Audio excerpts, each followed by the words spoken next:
यह कहानी राजस्थान के एक छोटे से गांव की है। वहाँ एक पुरानी हवेली थी जिसे लोग शापित हवेली कहते थे। गांव के बुजुर्ग बताते थे कि सालों पहले उस हवेली में एक पूरे परिवार की रहस्यमयी मौत हो गई थी और तब से उनकी आत्माएं वहीं कैद हैं।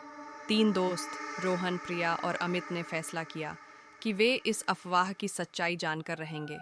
रात के ठीक 12 बजे तीनों हवेली के भारी लोहे के दरवाजे पर पहुंचे। जैसे ही उन्होंने दरवाजा धकेला, एक भयानक चरमराहट की आवाज हुई।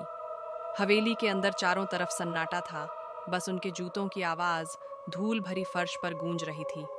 अंदर जाते ही प्रिया को महसूस हुआ कि कोई उसके कान में ठंडी फूंक मार रहा है।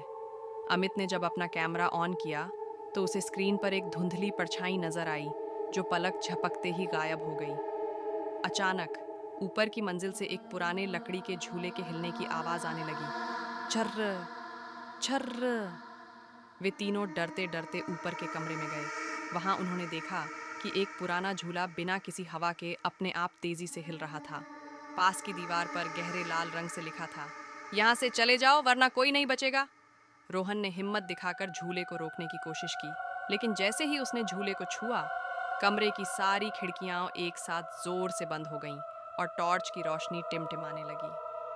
तीनों डर के मारे नीचे की तरफ भागे, लेकिन हवेली का रास्ता किसी भूल भुलैया जैसा बन गया था। वे जिस भी दरवाजे से निकलते, वापस उसी झूले वाले कमरे में पहुंच जाते। अचानक उन्हें एक औरत के रोने की आवाज सुनाई दी, जो धीरे धीरे एक डरावनी हंसी में बदल गई।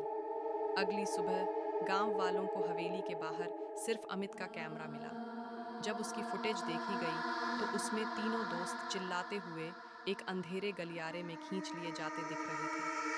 आज भी वह हवेली वैसी ही खड़ी है और लोग कहते हैं कि अमावस की रात को वहां आज भी तीन नई परछाइयां